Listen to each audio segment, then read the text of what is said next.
Hi and welcome back for the summer term 2010. I'm pleased to do a broadcast to look at our priorities over the next term. Indeed, on this particular occasion I want to look at our priorities over the next year. Some of you will know that we've just issued our service plan for the Children and Young People's Directorate for 2010-11. And I just wanted to highlight for you 5 key work streams that we're going to be focusing on over the next 12 months, all of which will require the engagement of schools and which I hope will assist us in continuing to improve the quality of the provision we make for our children and young people, and most importantly to improve our outcomes for those children that we're here to serve. The first of our priorities, and the one which is most particular to schools, is our intention to create a 21st century school system in Northamptonshire. Clearly, some of the priorities within that are the ones that we've been working at for the last 2-3 years, which is to raise pupil attainment, to improve our schools' performance in Ofsted, and I'm very pleased that we continue to perform well in that area, and also to focus much more on those young people who are vulnerable to poor outcomes, with the creation of a new Vulnerable Learners Service which Rachel Singer is leading. But behind the 21st century schools priority is of course the response to the government's white paper, which will lead to a very significant change in the way in which school improvement is delivered in this authority and indeed in authorities across the country. As most of you will know already from presentations we've made to heads and governors groups, the white paper shifts responsibility for school improvement very clearly in the direction of schools themselves, and not just individual schools, but a real push to ensure that schools work collaboratively to support school improvement, with good and outstanding schools taking their place in supporting those schools that may be in more challenging circumstances. We're well placed to address this agenda in Northamptonshire. The area improvement partnerships that have developed across the county have already developed partnership working to improve the quality of our school provision, to improve performance and to do the very best for our children and young people in Northamptonshire.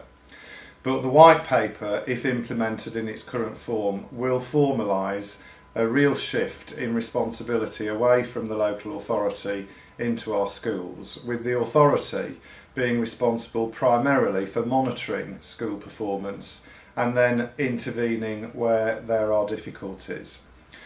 We want to work very closely with you to determine how we respond to that agenda.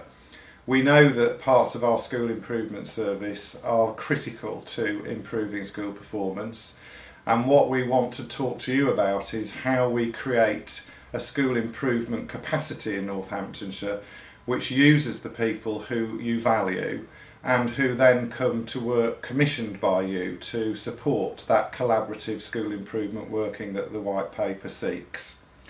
So we will be doing some significant work, particularly in the next 2 terms, to work with you to determine how that is arranged and how we frame that, and how we ensure that in making those major structural and organisational changes we don't throw the baby out with the bathwater and we don't lose what we've achieved in the last few years in improving our performance. The second priority that we're setting is around safeguarding. That will not be a surprise to you. We still have lots of new guidance coming out on the back of the Baby Peter case almost a year ago.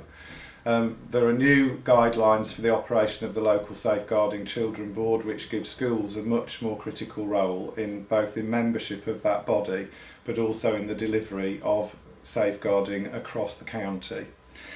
Also, we want to ensure that safeguarding is everybody's business, and clearly this will support schools in the new Ofsted framework, but most importantly improve the quality of our safeguarding to make sure that every child in Northamptonshire, wherever they may be, is safe and thriving. The third area of priority is to continue to develop our integrated working at area-based level.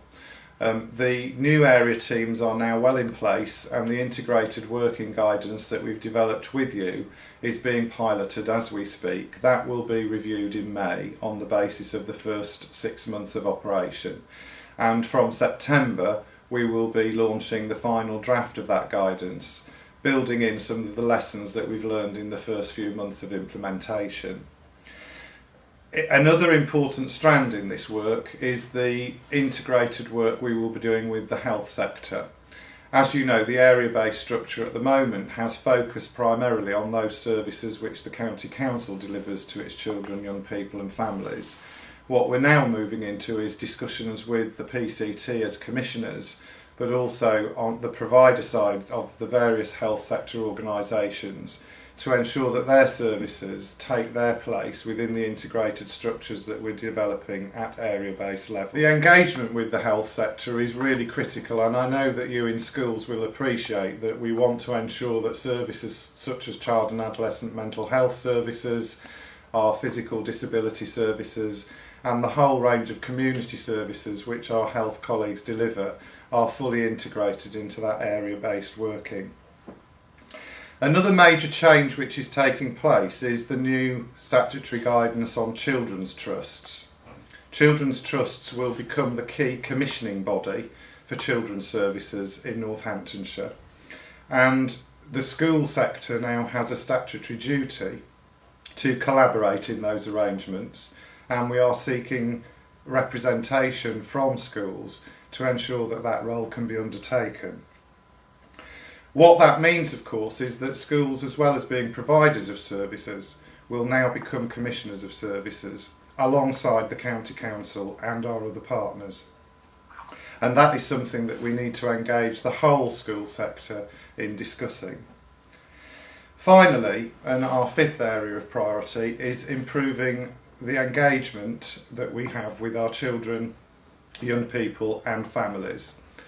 We've made huge progress in developing forums where young people can have a voice in the decisions that we make in Northamptonshire. We now have a shadow children's board which will shadow the Children's Trust.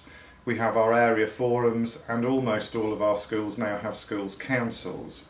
In addition, we have a number of specific groups for our looked after children, children with disabilities, a number of groups for black minority ethnic pupils. But we still know that there are significant groups of young people that don't engage, and what we want to prioritise this year is an arrangement where we can start to reach those young people who so far haven't engaged with us. And that's a priority not just for us, but for schools, other settings and our youth services. And within that context, the other area that we want to see improvement in is our engagement of families, parents and carers. We have not made as many improvements in the way that we interact with our parents as we have with our young people, and that is a top priority. So those are our 5 key priorities for 2010-11. There are of course other important strands of activity which we are still moving forward on. One of the most important being the review of our special educational needs and inclusion services, and we are anticipating the first report on that going to both the Schools Forum and the Cabinet of the County Council in the latter part of the summer and in the early autumn. That, we hope, will significantly transform the way in which we both fund and deliver our special educational needs services. And finally, we will be completing the work we started last year on the development of a strategic plan for school places and the 7 area plans, which will make it much clearer where we are going to be developing our schools, where we're going to be building new schools, and hopefully we will have greater clarity on things such as building schools for the future, which is so critical to the development of our secondary provision in Northamptonshire. So, as usual, a busy time, lots to do, but I am pleased to say that most of what we're doing is now having impact. We are in a much stronger position than we were 12 months ago, and I'm very confident that with your support and with our collaborative working in those 5 key areas I've set out, that we will continue that journey of improvement in Northamptonshire and continue to improve outcomes for our children and young people. I hope you have a great summer, and look forward to seeing many of you during the course of the term, and to speaking to you again in September to give you an update on these matters. Thank you.